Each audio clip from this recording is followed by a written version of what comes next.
From Hollywood, it's time now for Johnny Dollar. This is Peter Hardy at Tri-Western Property and Casualty Insurance. Hi, how are things in the Golden West? You still in Reno? Sure am. Good boy. What goes, Pete? A little trouble with a big dairy farm out here, Johnny. Armenian Dairy. Okay, Pete, tell me all. A year and a half ago in a fire, Armenian lost one of his silos. You know, one of those big towers where they store and cure a lot of chopped up corn and stuff. Yeah, I know. Cost us $21,000. $21,000 for a silo? This time it's a compound silo, and the claim is for $56,000. Oh. But I don't want to pay it. I don't blame you. Sure, because, Johnny, I think it was arson.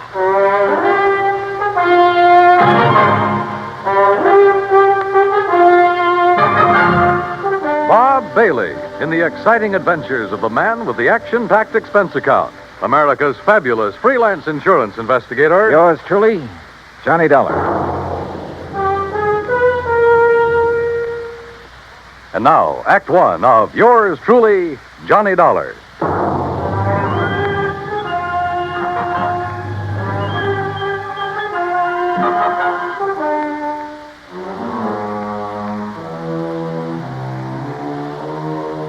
Expense account submitted by Special Investigator Johnny Dollar to the Tri-Western Property and Casualty Insurance Company, Reno, Nevada office. Following is an account of expenses incurred during my investigation of the Doubtful dairy matter.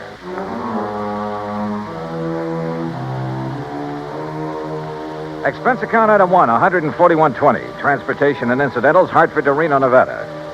It was about 9 a.m. when I arrived, so I checked into the Mapes Hotel, then walked over to Pete Hardy's office. Armenian Dairies is just north of here, Johnny, in Warm Springs Valley off Route 33. Well, then I'd better rent me a car. Or you can use mine. Now, Pete. How can I run up my expense account unless I have something to run it up with? Johnny, for once... Uh-uh. Anyhow, the reason why these silos Armenian has are so expensive... Is that the owner's name, by the way? Yes, Aram Armenian. And I take it he's Armenian. Strangely enough, no. Now, he's had all his silos very specially built. Oh, how specially can you build a silo? Just a concrete base, a lot of long wooden staves to get the circular shape, and a good roof on top. Well, he has some trick with them inside. Like what? That's his deep, dark secret. But he claims it makes better silage for his cattle than is possible anywhere else in the world. And one of these things burned up a year and a half ago. The word exploded best describes it. Yeah. And as I said, cost us $21,000. And now the replacement has gone up in flames. Yes, day before yesterday. He filed the claim the same day. Well, why do you suspect arson? Did the local authorities find anything suspicious? No, but you go out and talk with Armenian, Johnny. And if you don't end up with the same kind of feeling I have, well, I'll leave my shirt. Expense account item 2, $50, deposit on a drive-your-own car. Finding the Armenian Dairy and Ranch some 20 miles north of the city was easy. It was spread out all over the countryside. Hundreds of acres of well-irrigated, lush green pastures. Square in the middle of the ranch sat one of the cleanest, most modern dairies I ever saw. Aram Armenian gave me the grand tour, and I must say I was impressed. There was close to 200 well-kept Guernseys in the main barn, which was clean as a whistle. The milking machines, coolers, separators, clarifiers, and so on were the same. Yep, a prosperous-looking setup. Finally, Mr. Armenian took me out to where a small group of workmen were cleaning up what was left of his compound silo. As you can see, Mr. Dollar, only the concrete base is left. That must have been a pretty big silo, Mr. Armenian. That's the largest and most efficient in the entire West. Still, $56,000. Oh, the size had nothing to do with that. It was the inner construction, known only to Barnwell, the man who built it for me, and to myself, of course. Oh, what was so special about it? Principally a method of venting. Venting? Yes, it increases the phosphorus and lactic acid content. Well, I thought the point in the silo was to keep it pretty well sealed up. Venting within, Mr. Dollar. But that's all I'll tell you about it. It cost me $56,000 to have Barnwell build it. And I wish the company to pay my claim as quickly as possible, because I'm starting construction on a new one immediately. Of the same type? Oh, vastly improved type. Oh, then it was to your advantage to lose the old one. Just what do you mean by that? Your loss came at just the right time, didn't it? Now, just a minute, Dollar. With the insurance money, you can build a new and better one. And when it gets out of date, I suppose you'll have another fire. Oh, I see. You think perhaps these last two were deliberately set? Were they? Ridiculous. Is it? But if they were... Yeah? If they were, I certainly wouldn't know it. Oh, come on now. After what you've just said. And what's more, Mr. Dollar, I'm sure you'll never be able to prove it.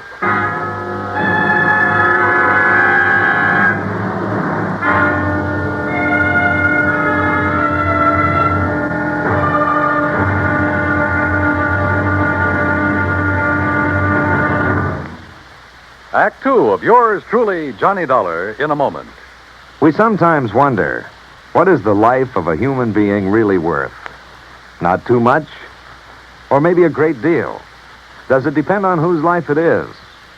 Whatever the answer, one thing is certain. Fred Hargesheimer, since World War II, has felt that his life is worth quite a lot of gratitude. During the war in the Pacific, about June of 1943, Lieutenant Hargesheimer had his P-38 fighter plane shot out of the sky. Badly wounded, he bailed out over a tiny island, New Britain. It looked pretty small from where he hit the silk, but he found it much bigger when he hit the ground. It was bigger, and in complete control of the enemy. But Hargesheimer was lucky. After a month of lonely hiding, he was found by a group of friendly natives from the village of Nantambu. They cared for him and successfully hid him from enemy patrols for the next 4 months at the risk of their own lives. Then Hargesheimer was able to make it back to civilization. For the next 17 years, Fred Hargesheimer thought about those wonderful people of Nantambu. 12,000 miles away in the United States of America, Hargesheimer put a great plan into effect. He made speeches, took up collections, sold jewelry belonging to his family, and worked out a way to bring a bit of civilization and happiness to the little village of Nantambu. Needless to say, the villagers gave him a spectacular welcome upon his return. Fred Hargesheimer showed his gratitude to the people who had saved his life. But life is worth little without freedom, the right of all men, everywhere. And now, Act two of yours truly, Johnny Dollar, and the Doubtful Dairy Matter. Why, what he said and the way he said it. Aram Aminian was practically challenging me to find out how arson was involved in the destruction of his $56,000 secretly constructed compound silo. Expense account item 3 phone call from a gas station on Highway 33 to Reno Police Headquarters. But Lieutenant Brady of the arson squad assured me he'd failed to find anything indicating the fire was set. So dead end. Until I remembered a little trick that had worked for me before and might work again. Item 4, 27 cents for a loaf of white bread at a grocery store along the highway. Then I drove back to the Aminian Ranch. If I'd known you were hungry, Mr. Dollar, I should have had something provided for you at the ranch house, in spite of your rather nasty attitude about this loss of mine. Food is the last thing I'm thinking of, Mr. Aminian. Well, then why this loaf of bread, if you're not... Whoop. Now, let's see. Oh, now, surely you're not going to eat the piece that dropped in the ashes. No. No. Well, then get it out of your mouth, man. Well. Mm-hmm. Whatever in the world are you doing, Mr. Dollar? Yeah, I knew it. You knew what? A sure test for kerosene, Mr. Aminian. What? Yeah, fresh bread dropped in the ashes of a fire even days after the fire is out. I don't understand. I can still taste the kerosene. And, mister, it makes things look pretty bad for you. Me? Oh, good heavens, man, you can't... Dollar, I resent this completely unfounded accusation. Go right ahead and resent. Or better still, let me get hold of a stenographer and you can dictate a confession. Get out of here. Want to do it the hard way, huh? Get off this ranch, Dollar. Now leave. Immediately. Sure. And I warn you, don't come back. Because if you do... Better be careful, Mr. Aminian. The kind of a threat you're about to make wouldn't sound very good in court. Get out. Get out. Out on the highway, I stopped at the Mobile gas station again and made another phone call. Item 5, another 20 cents. It was to my old friend Herb Carlbert, cashier of Reno's Farm Trade National Bank. It was past closing time, but he promised to leave a door open for me. So I grabbed a sandwich and a Coke along the way. That's item 6, 80 cents, including tip. Then at the bank, Herb led me back to his private office. Well, sit down, Johnny. Tell me all about yourself. Yeah, later, Herb. We'll go out on the town and talk our heads off. Right now, I need some information. I hope you can tell me where to get it. Oh? Information about what? The Aminian Dairy, or better still, Aminian himself. You know him? Oh, I certainly do. We're his bank. His happens to be one of the best accounts we have, especially in our investment department. You mean it's big? Plenty big. Like how much? Well, now, Johnny, I'll tell you this. If I had a quarter of his net worth, I'd have retired long ago. No big outstanding debts on his place? Anything like that? Not a penny. Aram's financial condition is as... Now, wait a minute. Yeah? That fire and explosion of his compound silo? Yeah, that's right. Herb, I found evidence indicating arson. Well, certainly aren't accusing him. Who else? Oh, no, you're wrong. Oh, now look, Herb, he filed that claim so fast. It's the most natural thing in the world for him. It's the way he does everything, like paying his bills immediately on receipt. He works that way. You expect everybody else to. Well, he gave me the impression he wanted to collect quickly in order to have money for rebuilding. Of course. Rather than cash in some of this blue chip investments. Herb, somebody fired that silo. Well, it certainly wouldn't be Aram. You sound like you're in cahoots with him. What about his employees? From my impression of the man, They love him like a father. Every one of them. And if every employer was as generous as he is, there wouldn't be any labor troubles in this country. Well, the fact remains that somebody somehow stood to profit by destroying that silo, and the one before it. Well, I can't imagine who. Even his competitors like and respect the man. Or so they say. No, they do. He's helped them stay on their feet during hard times, develop new ideas and methods, then pass them on to them. Oh, the fact remains... Look, Johnny, I've had a rough day. How about a nice, cool, casual drink? Then we'll have dinner and take in the town. Item 7, 2130, for drinks and a good dinner back at the Mapes. But I didn't enjoy either. Because Herb in his defense of a median was no help at all. Except perhaps for giving me a list of all the people he could think of who did business with him. I decided to check them all first thing in the morning. Finally, about midnight, having lost our share at a couple of nearby gambling clubs, we parted. Herb drove away to his home on the outskirts of town. I went back to the Mapes. Take Mr. and Mrs. Kenworthy to room 314, boys. Yes, sir. What's your... Oh, Mr. Dollar. Just my key, please. Certainly, sir. Here you are, sir. And I hope you enjoy a pleasant night's rest. Thanks. Oh, by the way, there was a gentleman here looking for you early this evening. Hung around quite a while. Said he'd be back. Oh, who was he? He didn't give his name, sir, nor did he wish to leave a message. Mr. Armenian? Mr. Armenian the dairyman? Oh, no, sir. I'm quite sure. Okay, thanks. Yes, sir. Good night. Good night, sir. Oh, Mr. Dollar. Yeah? There he is. There. Huh? Going out the door, the dark brown coat. You're sure? Yes, sir. The same man. I wonder. Yeah, so do I. But if he knows you, sir, and saw you, sir... By the time I got out the front door, the man in the brown coat was halfway down the block and walking fast. Faster and faster, as a matter of fact, as I gained on him. He turned the corner, and by this time, both of us were running. Hey! Hey! Were you looking for me? By the end of 3 or 4 blocks, it was a real foot race. Then suddenly he turned into an alley, and like a darn fool, I plunged into the darkness of it after him. Hey! Hey! Right here. Oh, no, you...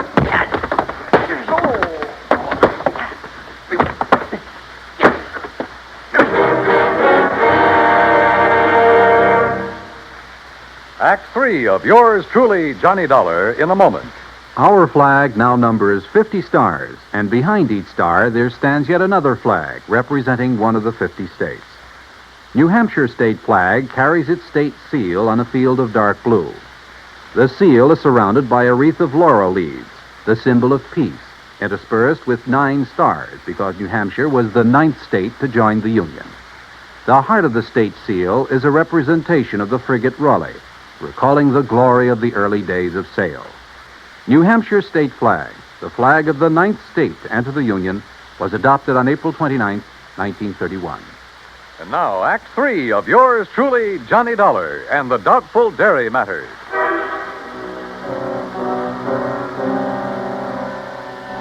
If it hadn't been for a big interstate moving van that drove into the alley where I'd been waylaid, well, I have a strong hunch I wasn't supposed to have lived through that beating.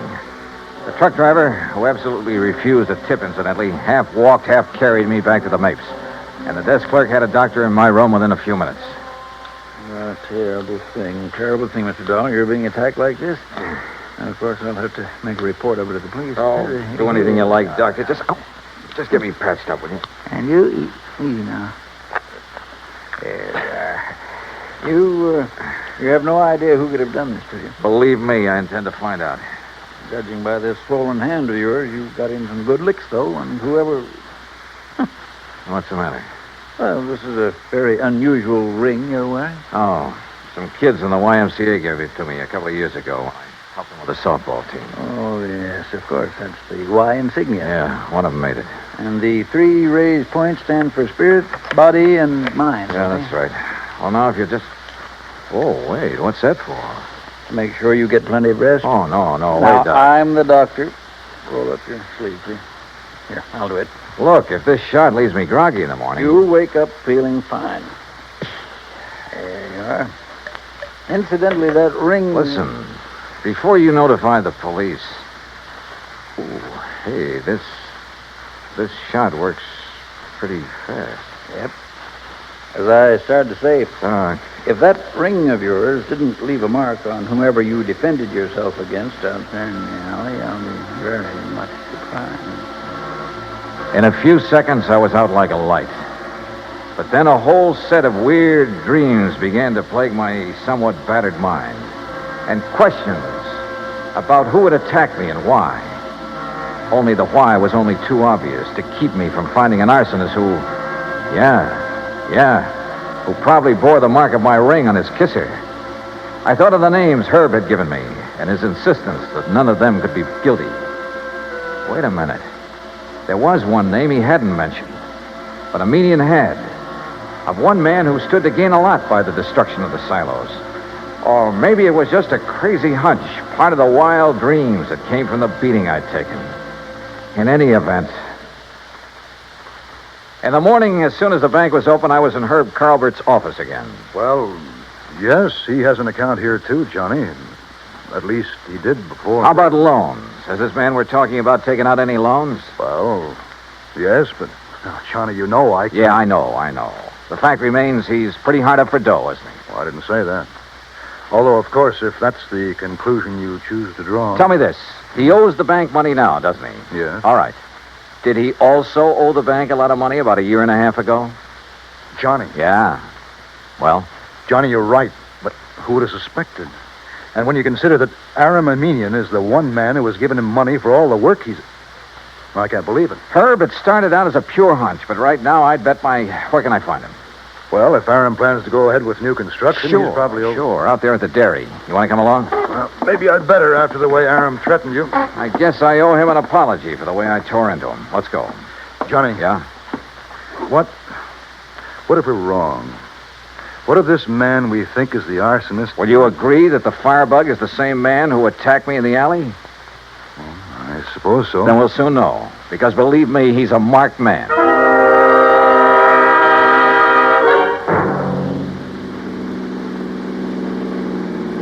We made the Aminian dairy in 30 minutes flat, and we're told at the gate that Aram Aminian was in the pasteurizing plant.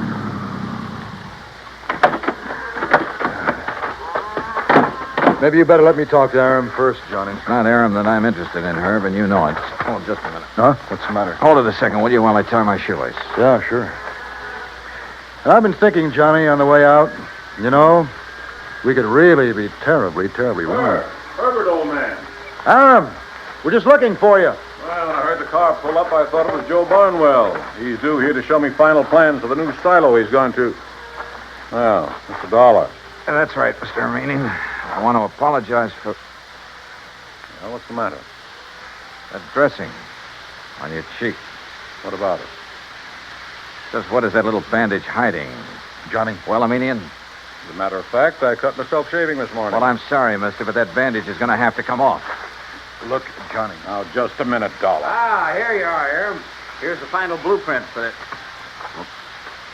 Why, what's wrong, Joe? Oh, gentlemen, this is Mr. Joseph Barnwell, Herb Carlbert, We know each other. and Mr. Johnny Dollar.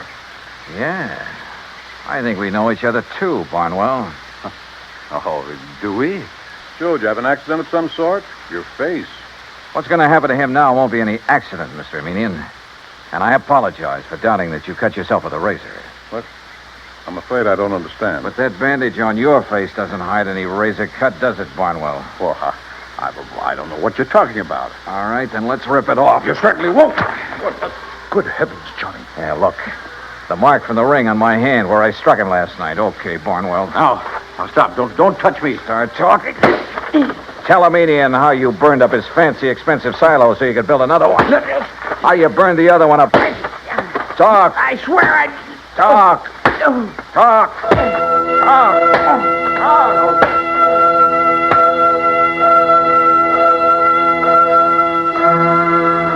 Yeah, he talked all right, plenty. About a racket so old I hadn't heard of it in years. The crooked builder who burned out his own clients to get himself more work. And in this case, a natural, because he was the only one who shared Aram's secret construction plans. And by the time I was through with him, he blabbed about some of the other clients he'd taken the same way. Expense account total, including incidentals and the trip back to Hartford, $418 even. Yours truly, Johnny Dollar.